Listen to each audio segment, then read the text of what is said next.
There are moments in life when something deep inside you whispers, "Stop, pay attention."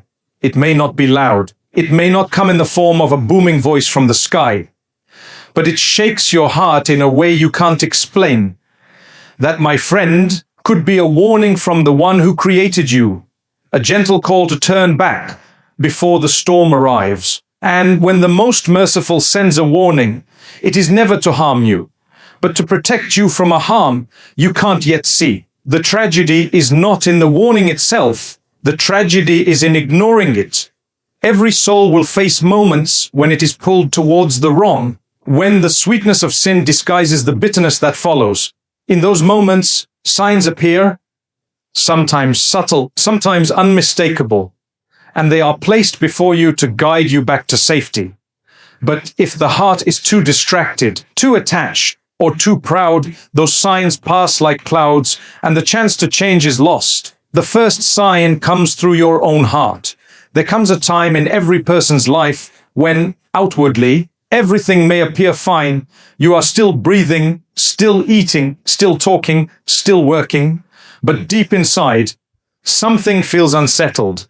You can't quite put your finger on it. It's as though your chest is tight for no apparent reason, or there's a quiet heaviness pressing on you, even while you're laughing with others. It's not something the people around you can see, but you feel it when you lay down at night, when the world goes quiet, and there is no distraction left to hide behind. That strange restlessness is not always a random mood. It could be a divine signal. It could be the gentle nudge from the one who fashioned your heart, telling you you're moving in a direction that is not good for you. You see, the heart is not just a lump of flesh beating inside your chest. It is a spiritual sensor. It was created to know truth when it hears it, to feel peace when it is close to the right path, and to feel discomfort when it drifts towards harm. That's why, even before a sin reaches its full form, the heart will often whisper its disapproval. Think about the times you were about to say something hurtful, and your heart tugged at you to stop. Or the moments you were invited to an environment where you knew deep down that your soul would not be comfortable. That slight pullback, that hesitation is not weakness, it is protection. The danger is when we override that signal. At first it comes softly like a small voice urging caution. If you ignore it once, it comes again, maybe a little louder. But if you keep silencing it, over time the voice fades. That is what is meant when people say the heart becomes hardened. It is not that the heart literally turns into stone. It is that the spiritual sensitivity dulls. The alarms stop ringing, not because danger is gone, but because you've trained yourself to live without them. And that is one of the most dangerous states a person can fall into, living comfortably in what is harmful simply because the heart no longer reacts.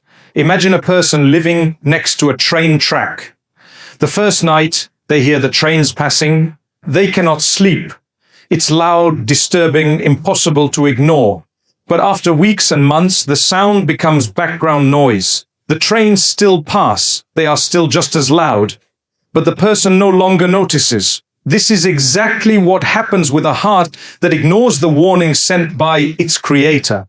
The sin, the harmful pattern, the toxic habit, it's still there, still damaging the soul, but the heart no longer cries about it. And when the heart stops crying, the soul starts dying. There's something beautiful in how the most merciful allows the heart to feel discomfort before disaster. If you are about to take a wrong step, often the uneasiness will start long before the consequences arrive. That's mercy. It's like being warned about a cliff while you're still far from it. But how many times do we treat that discomfort as a nuisance rather than a gift? Instead of pausing and asking, why am I feeling this way? We rush to cover it with noise. Music louder, social media endless, friends always around, distractions filling every empty moment. We drown the heart's voice so well that we forget what it sounds like. Sometimes, the heart's warning doesn't come in the form of fear or sadness. It comes as a loss of sweetness. You could be engaging in worship, reading scripture, making prayers, but the taste is gone. You say the words, but they don't move you like they used to. Your eyes no longer tear up where they once did. Your soul no longer feels refreshed after what should have been moments of connection. That numbness is not random. It's a sign. It's a way of saying, you have let something in your life block this light. And that blockage is often something you've allowed, knowingly or unknowingly, that doesn't sit well with your faith, your values, your true self. Ignoring the heart's unrest is like ignoring the pain in your body. If you broke up a bone and kept walking on it without seeking help, the injury would worsen. Pain is not the enemy. It's the messenger telling you something needs attention. Likewise, if the heart's discomfort is not there to make you miserable, it is there to make you aware. But unlike a physical injury, you can't put a cast on the heart. You have to heal it by looking honestly at your life and removing what is poisoning it. One of the saddest things is when people misinterpret this warning as depression or bad luck, when in reality, it's a spiritual disconnection. And while emotional struggles are very real and must be addressed with care, sometimes the sadness we feel is because we've turned our back on the things that nourish our soul. We've stopped giving the heart the environment it thrives in. We've replaced remembrance with constant distraction, gratitude with constant complaint, purity with constant exposure to what stains it. And so the heart protests. Consider the story of someone who was deeply committed to truth, but little by little compromised. It never started with a huge, obvious wrong. It began with tiny steps. A joke they knew was offensive, but laughed at anyway. A meeting in a place they once promised themselves they would never go to. A conversation they knew would lead somewhere dangerous, but convinced themselves it was harmless. At each step, the heart whispered, "This isn't right." But instead of stepping back, they said, "Just this once." Over time, just this once became a way of life. And now, years later, they wonder why their prayers feel empty, why joy feels distant, why peace is something they remember but no longer live. The beauty is, as long as you're alive, the heart can be revived. The warnings may feel quieter now, but they're still there. And the moment you honor them, the moment you take that discomfort seriously, you begin the journey back to peace. It starts with small, sincere actions. Maybe you walk away from a certain habit. Maybe you end a relationship that constantly pulls you towards harm. Maybe you set new limits on what you consume, listen to, or watch. And with each step, you'll notice the heart's voice getting louder again, not in a way that makes life heavy, but in a way that makes life clear. If you've ever stood at a crossroads and felt that tug in your chest telling you not to proceed, honor it. That is not paranoia. That is not fear of the unknown. That is a signal placed in you by the one who knows what's ahead, even when you don't. And ignoring it could mean walking into a storm you were never meant to face. The second sign appears in your circumstances. There are times in life when you will plan something with all your heart, when you will dream of a particular future and work tirelessly to achieve it, only to watch it crumble before your very eyes. You may be convinced that this was the path meant for you, the career you longed for, the relationship you believed was the answer to your prayers, the opportunity you thought would finally bring you peace. Yet, just when you are about to reach out and take it, the door slams shut. And in that moment, it is natural to feel hurt, confused, maybe even abandoned. But what if that closed door was not a punishment, but a warning? What if it was the most loving telling you, this is not where you belong? We often assume that life will reward hard work with success. That effort automatically leads to the outcome we want. But the truth is, there are things in life that no amount of effort can force open when they are not meant for you. You might send countless applications, have endless meetings, make all the right moves, yet the opportunity will slip through your fingers. And if you have ever been in that position, you know how frustrating it can feel. But frustration is often the reaction of the ego, not the understanding of the soul. The soul sees beyond the immediate loss.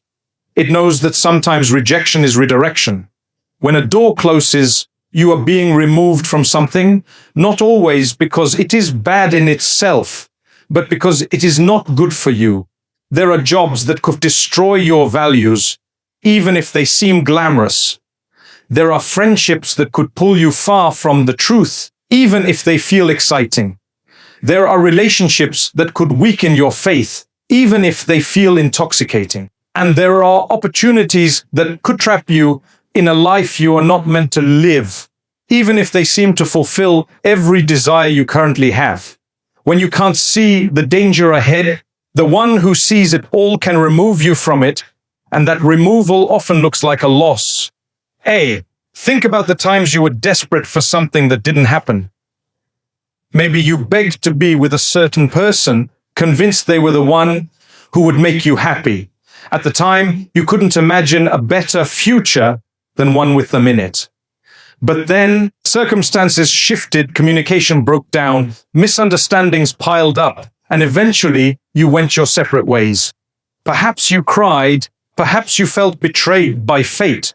Yet, years later, you looked back and thought, if that had worked out, I wouldn't be the person I am today. This is not just nostalgia. This is the clarity that comes with distance. It is the realization that the closed door was not there to harm you, but to save you from a harm you didn't yet understand. Sometimes the removal is more dramatic.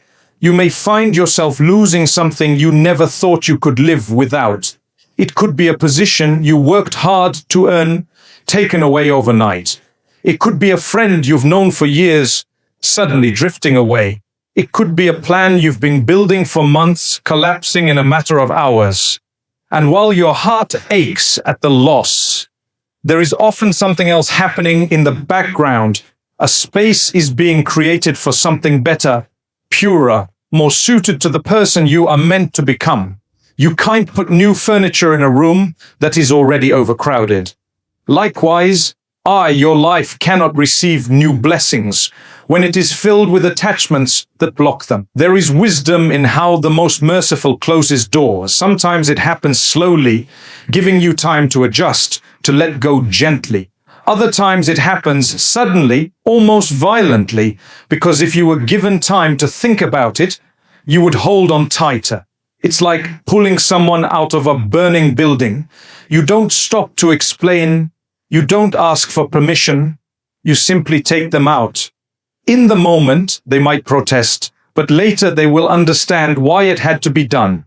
One of the most difficult parts of this sign is that we often misread it as failure. Our society teaches us that persistence always pays off, that quitting means weakness, and that if you just try harder, anything is possible. But faith teaches us something deeper, that not all persistence is noble when it is directed towards something harmful, and not every no is an obstacle to be broken through. Sometimes that no is the greatest gift you will ever receive. If you look into your past, you will probably find moments where you didn't get what you wanted, only to realize later that it was for the best. And yet, in the present, we still struggle to trust this process. That is because trust requires humility, the humility to admit that we don't always know what's best for us, the humility to let go of control and allow the one who knows the unseen to guide us. This humility is not weakness, it is strength. It is the strength to surrender your timeline, your plans, and your desires in exchange for something that will truly benefit you in ways you cannot yet imagine. Sometimes, you may see signs in your circumstances that you are forcing something that was never meant to be. You might notice constant obstacles. Every time you try to move forward, something unexpected happens to push you back. Meetings get cancelled at the last minute. Financial issues arise out of nowhere. People who once supported you begin to withdraw. And instead of asking, "Why is this happening to me?" the better question might be, "What is this trying to protect me from?" Because repeated blocks are often warnings. Warnings that if you push ahead, You might be walking into harm. Other times you may be given something you wanted, only to find it slipping away quickly. You get the job but lose it within months. You meet someone amazing, but the relationship ends abruptly. You start a project that seems promising but collapses soon after. In those moments, it's tempting to see the loss as cruel. But what if it was a trial? A small taste to test whether you could handle it, and the sudden removal was to save you from a bigger fall later. We often think blessings should last forever, but sometimes they are given only for a season, just long enough to teach you something you need to learn. Even the people you lose can be part of this warning. There are companions who walk with you for a chapter, not the whole book. They may have been necessary for your growth at a certain stage, but keeping them beyond that stage could hold you back. And so they are removed, not because they are evil, but because their presence in the next phase of your journey would limit what you are meant to receive. This is one of the hardest truths to accept, that good people can still be wrong for you in the long term. If you've ever tried to hold on to something that was slipping away, you know the exhaustion it brings. It feels like trying to catch water with your bare hands. The tighter you grip, the faster it runs out. At some point, you have to open your hands and let it go.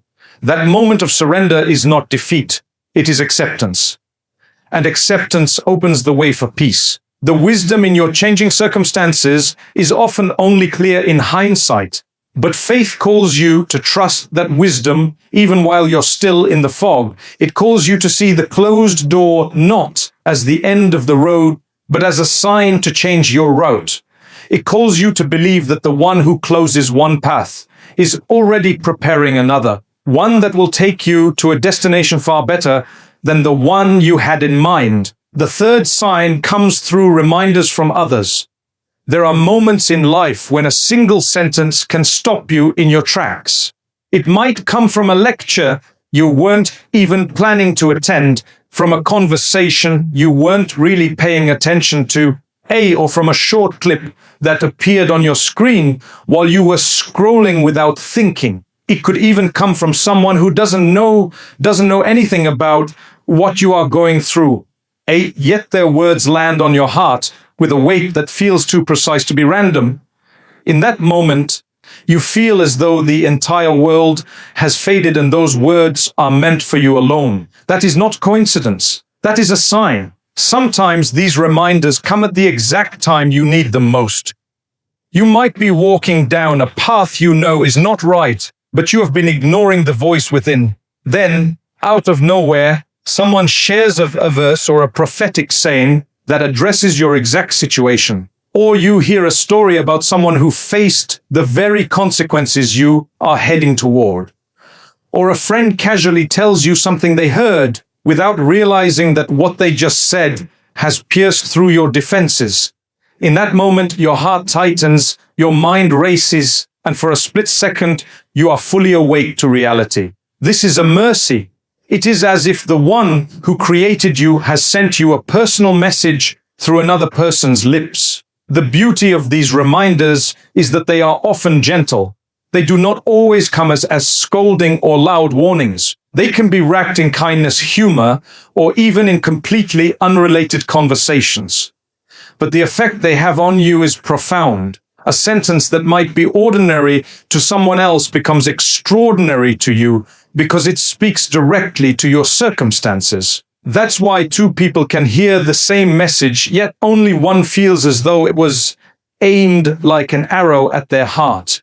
There are people who pray for guidance, yet when guidance arrives in the form of another person's words, they dismiss it as irrelevant. This happens because we sometimes expect guidance to arrive in a dramatic, undeniable way.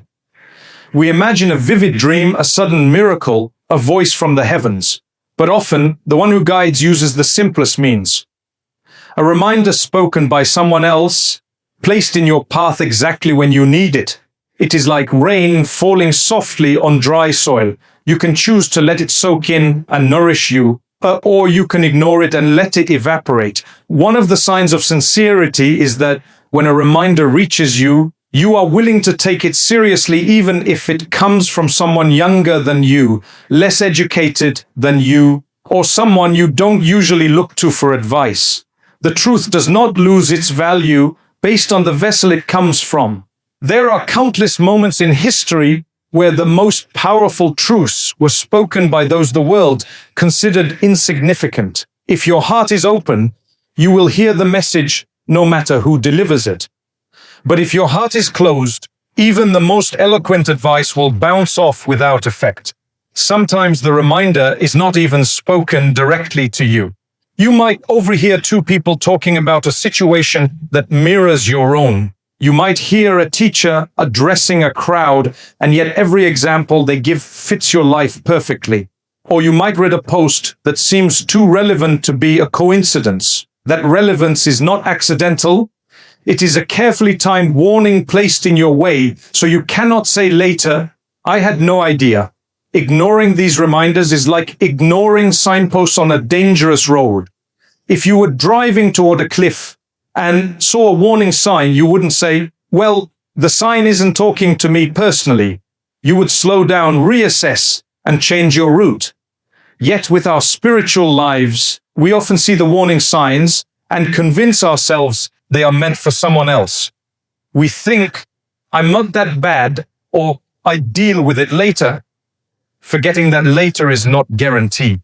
The heart has a unique reaction when it is touched by a true reminder. You might feel a sudden lump in your throat, a strange quietness in your mind, or an urge to change something immediately. That reaction should not be ignored because it is rare. Many people hear advice every day without it making the slightest difference. So when something actually moves you, it means the message has found an opening in your heart. And those openings do not stay open forever. They are moments of clarity that can quickly close if not acted upon. There are also times when reminders hurt. They feel like a wound being touched, like someone pointing out a truth you were trying to hide from yourself. In such moments, the ego will rush to defend itself, to reject the message, to criticize the one delivering it. But beneath that defensiveness is often the uncomfortable recognition that the reminder is true. If you push it away because it stings, you are choosing comfort over growth. But if you sit with that discomfort, it can be the beginning of real change. The mercy in these reminders is that they come before the consequences arrive. They are not there to humiliate you, but to save you. If someone tells you, "Be careful, the bridge ahead is weak," you would rather hear that now than when you are halfway across and it collapses. Likewise, if a friend or even a stranger says something that makes you rethink your actions, you have been given a gift. The wise response is not to get offended, but to reflect. It's worth remembering that reminders are not always about something you are doing wrong. They can also be about something you are neglecting, a good habit you've abandoned, a goal you've delayed, a responsibility you've been avoiding. In such cases, the reminder is like a wake-up call, shaking you from a comfortable sleep. It's easy to put off doing good, telling yourself that you'll start tomorrow, next week, or next year. But when a reminder comes, it's an opportunity to start now.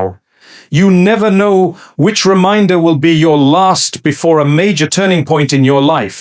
Many people can look back and say, "There was that one thing someone said to me, and from that day I changed." And sadly, others look back and say, "Someone did warn me, but I didn't listen, and I regret it now." The difference between these two people is not luck. It is the choice they made in that moment of being reminded. Even when you are the one giving a reminder to someone else, understand that it is not your eloquence or your authority that will make it effective. Guidance is from the one who guides, and you are just the means. This should keep you humble when you speak and receptive when others speak to you.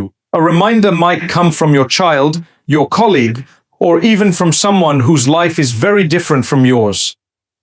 The content may be simple, but its timing is what makes it powerful. It's also important to realize that reminders are not always verbal. They can come through seeing something happen to someone else, a downfall, a loss, a moment of public shame, and realizing that you are heading in the same direction if you don't change course. They can come through witnessing kindness and realizing you've been too harsh lately. They can come through reading a verse you've read 100 times before, but for some reason, it hits you differently today. That difference is not an accident. It is a sign. There are people who pray for years asking for clarity, but when the answer comes in the form of a reminder from another person, they dismiss it because they were expecting something else. This is like asking for rain and then complaining because it arrived as a light drizzle instead of a storm. The drizzle is still water, still life-giving, still exactly what you needed, but because it didn't match your expectation, you turned away. Our guidance is not always packaged the way you imagine. When these signs come, they are not there to shame you, but to save you. They are an invitation to change your direction before the path ahead becomes too dark to see. And every time you respond to that invitation, you not only protect yourself from harm, you also open the door to blessings you couldn't imagine. The wise person is not the one who never makes mistakes. The wise person is the one who recognizes the warning pauses and turns back, because ignoring the signs is like tearing up the map while you are lost. You may keep walking, but you will only drift further from where you're meant to be.